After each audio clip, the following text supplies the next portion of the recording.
श्रीमद्वाल्मीकीय रामायणे बालकांडे एकोनविंशः सर्गः। महर्षि वाल्मीकि जी द्वारा निर्मित रामायण के बालकांड का यह 19वां सर्ग है। रामायण के इस पारायण में 19वें सर्ग की कथा में हम सुनने वाले हैं विश्वामित्र जी, जो कि राजा दशरथ के दरबार में आ चुके हैं।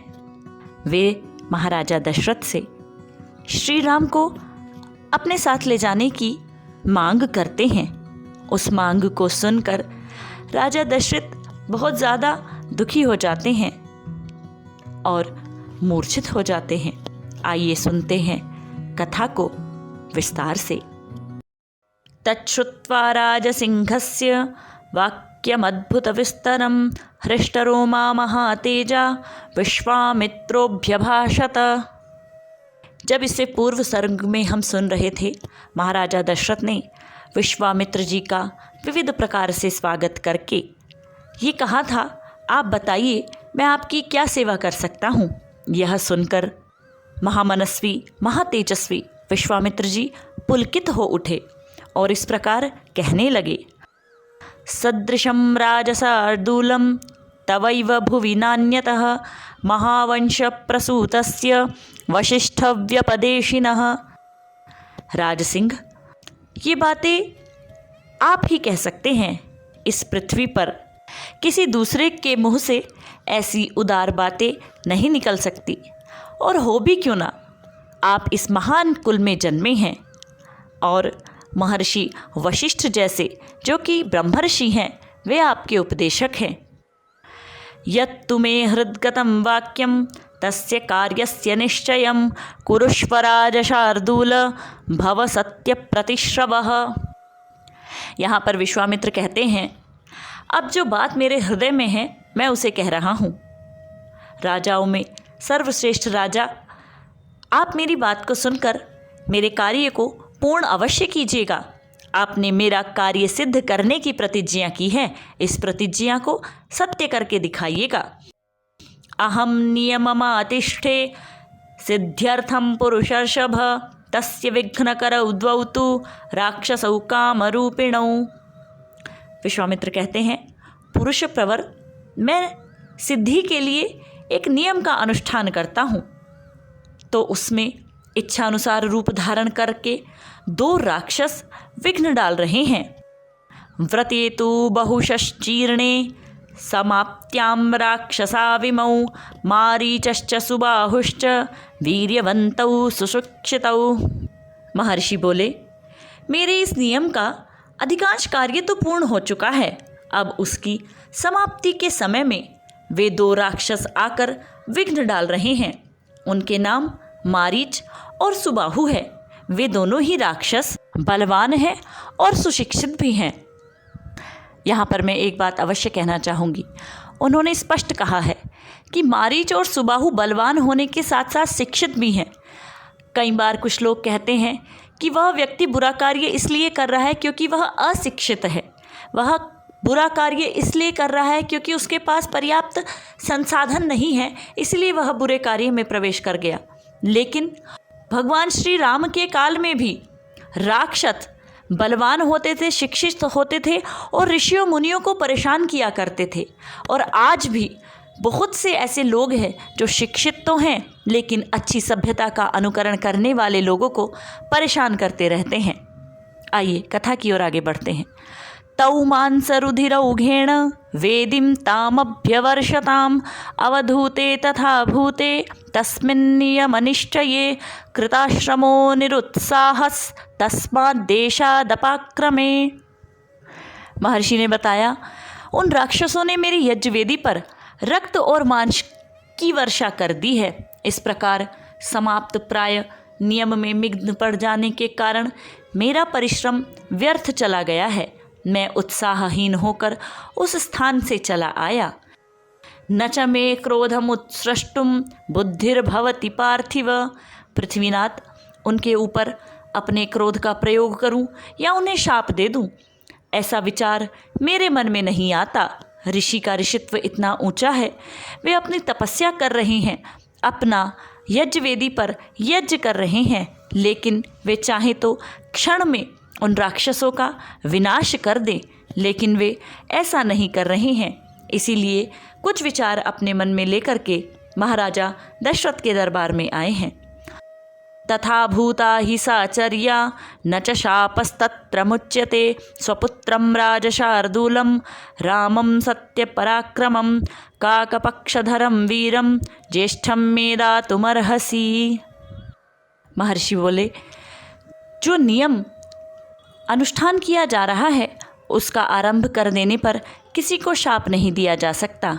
अतः नृपश्रेष्ठ, आप अपने काकपक्षधारी सत्य पराक्रमी शूरवीर ज्येष्ठ पुत्र श्री राम को मुझे दे दीजिए।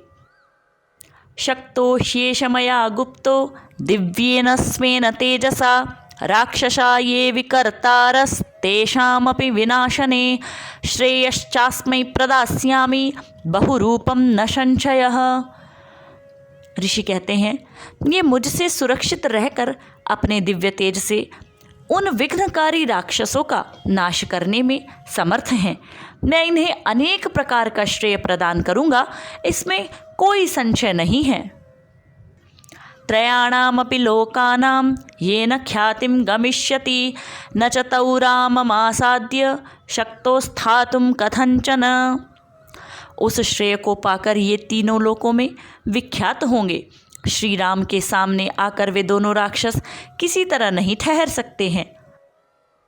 न च तौ राघवारण्यो हन्तुमुत्सहते पुमान् वीर्योत्सिक्तौ हितौ पापौ कालपाशवशं गतौ रामस्य राजशार्दूल न पर्याप्तौ महात्मनः। इन रघुनंदन के सिवा कोई पुरुष उन राक्षसों को मारने का साहस नहीं कर सकता। नृपश्रेष्ठ, अपने बल का घमंड करने वाले वे दोनों पापी निशाचर कालपाश के अधीन हो गए हैं, अतः महात्मा श्री राम के सामने टिक नहीं सकते। न च पुत्रगतं स्नेहं कर्तुमर्हसि पार्थिव अहं ते प्रतिजानामि हतौ तौ विद्धि राक्षसौ। ऋषि कहते हैं, भूपाल, आप पुत्र विषयक स्नेह को सामने न लाइए।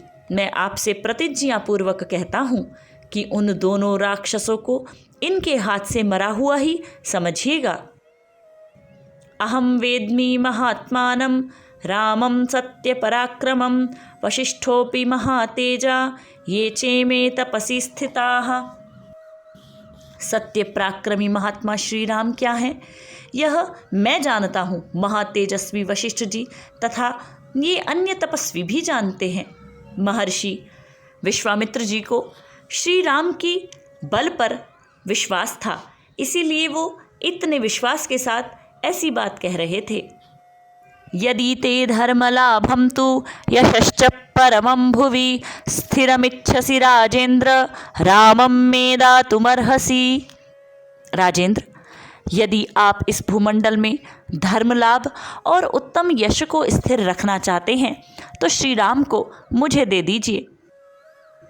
यद्यभ्यनुज्ञां काकुस्थ ददते तव मंत्रिणः वशिष्ठ प्रमुखाः सर्वे ततो रामं विसर्जय। ककुत्स्थनंदन, यदि वशिष्ठ आदि आपके सभी मंत्री आपको अनुमति दें तो आप श्री राम को मेरे साथ विदा कर दीजिए। अभिप्रेतमसंसक्त मात्मजं दातुमर्हसि दशरात्रं हि यज्ञस्य रामं राजीवलोचनम्। विश्वामित्र कहते हैं, मुझे राम को ले जाना अभीष्ट है। ये भी बड़े होने के कारण अब आसक्ति रहित हो गए हैं, अतः आप यज्ञ के अवशिष्ट 10 दिनों के लिए अपने पुत्र कमलनयन श्री राम को मुझे दे दीजिए। नात्येति कालो यज्ञस्य यथायं मम राघव तथा कुरुष्व भद्रं ते मा च शोके मनः कृथाः। रघुनंदन, आप ऐसा कीजिए जिससे मेरे यज्ञ का समय व्यतीत न हो जाए, आपका कल्याण हो। आप अपने मन को शोक और चिंता में न डालिए। इत्येव मुक्त्वा धर्मात्मा धर्मार्थ सहितं वचः विरराम महातेजा विश्वामित्रो महामतिः। यह धर्म और अर्थ से युक्त वचन कहकर धर्मात्मा महातेजस्वी परम बुद्धिमान विश्वामित्र जी शांत हो गए, अर्थात कुछ नहीं बोले। स तन्निशम्य राजेन्द्रो विश्वामित्रवचः शुभं शोकेन महताविष्टश्चचाल च मुमोह च। महर्षि विश्वामित्र का यह शुभ वचन सुनकर महाराज दशरथ को पुत्र वियोग की आशंका से महान दुख हुआ।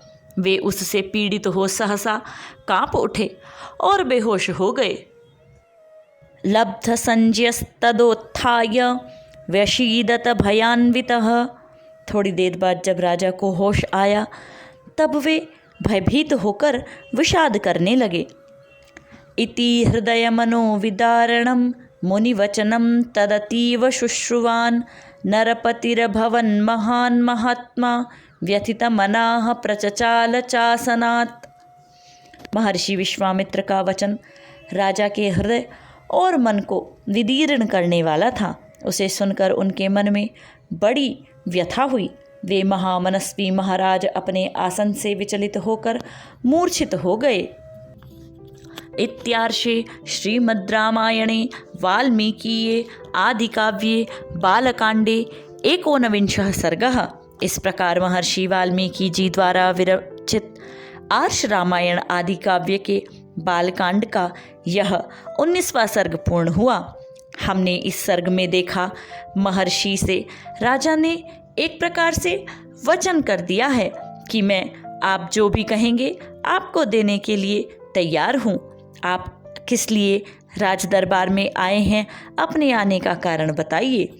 इस पर महर्षि विश्वामित्र जब कहते हैं राक्षसों का विनाश करने के लिए आपके ज्येष्ठ पुत्र श्री राम को मेरे साथ भेज दीजिए। ऐसा सुनकर राजा दशरथ बेहोश हो जाते हैं। और हो भी क्यों ना, कितनी कठिन तपस्या के बाद उन्हें संतान के रूप में पुत्रों की प्राप्ति हुई थी और बड़े पुत्र से राजा का विशेष लगाव था। अगर हम आज के सामान्य समय में भी देखें, हम जब अपने बच्चों को बाहर पढ़ने भेजते हैं तब हमारे मन में कितनी सारी आशंकाएं बनी रहती हैं। राजा दशरथ जो सामान्य पिता थे, भले ही वे कितने बड़े राजा रहे हों, लेकिन पुत्रों के प्रति मोह तो उनका एक पिता का ही था ना। उनके मन में यह बात सुनकर दुख आना तो सामान्य सी बात थी और इस बात को सुनकर उनका मूर्छित हो जाना भी कोई आश्चर्य की बात नहीं है। राजा अपने सभी पुत्रों से विशेष प्रेम करते थे। राजा दशरथ अपने पुत्र को विश्वामित्र को देने के लिए मना कर देते हैं। इस पर महर्षि विश्वामित्र क्रोधित हो जाते हैं। इस विषय का श्रवण करेंगे हम अगले सर्ग अर्थात 20वें सर्ग में।